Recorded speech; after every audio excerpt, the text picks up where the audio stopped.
পর্যাপ্ত নিরাপত্তা ব্যবস্থা নেওয়া হয়েছে। প্রায় 500 পেট্রোল রাখা হচ্ছে, অলি গলি সব জায়গায় ওই কভার করা হচ্ছে। আইন শৃঙ্খলা বাহিনী পুরাভাবে এখানে নিরাপত্তা দেওয়ার জন্য তারা প্রস্তুত আছে, কোনো ধরনের কোনো অসুবিধা নাই। তারপরে অ্যাডমিনিস্ট্রেশনের যারা আছে তারাও আপনাদের বলতে দিবেন, নিয়ে আসতে হবে না, আপনাদের কি বলে যারা আনার দরকার নেই, এখানে ওনারা ওইভাবে ব্যবস্থা করবেন সবাই দিয়ে। তখন আল্লাহর কাছে খালি দোয়া করবেন যেন ওই সময় বৃষ্টি ফিষ্টি না হয়। বৃষ্টি হলে একটু অসুবিধা হবে, বৃষ্টি হলে জামাতটা আবার চলে যাবে আমাদের বাইতুল মোকাররমে। এখানে একটা জামাতই হবে সকাল 7:30টায়, আর বাইতুল মোকাররমে আপনি ধরেন টোটাল মনে হয় 8টায়, তারপরে ওই একটা করে হইতেই থাকে, প্রায় মনে হয় 12টা পর্যন্ত মনে হয় তারা করতে থাকে। তা আপনারা জানেন এই ঈদে যেহেতু কোরবানির ঈদ বলি বা ঈদুল আজহা, যেটা এই ঈদে আমরা নামাজটা একটু আগে পড়ি, যে এটার পরে আবার আমাদের কোরবানি দিতে হয়, আর ঈশেরটা হলো ঈদুল আজহাটা একটু পরে পড়া হয়।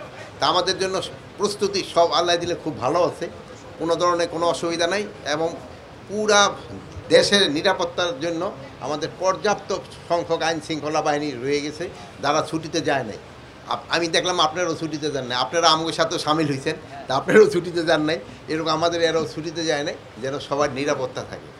সামগ্রিকভাবে রাজধানী এখন ফাঁকা, ঈদের সময় ঢাকায় আপনাদের নিরাপত্তা বলয়টা কেমন, এবং বিশেষ করে অলিগলিতে চুরি ছিনতাইয়ের ব্যাপক প্রবণতা লক্ষ্য করা যায় ঈদের সময় ফাঁকা থাকে, সেক্ষেত্রে আপনাদের মানে কী ধরনের? আমাদের এখানে পর্যাপ্ত নিরাপত্তা ব্যবস্থা নেওয়া হয়েছে। প্রায় 500 পেট্রোল রাখা হচ্ছে, অলি গলি সব জায়গায় ওই কভার করা হচ্ছে।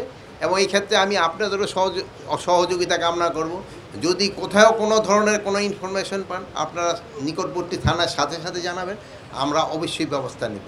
তো ছোটোখাটো দুই একটা ঘটনা অনেক সময় ঘটে যায়, যেন এটাও যেন না ঘটে, এই জন্য আমরা পর্যাপ্ত ব্যবস্থা নেব।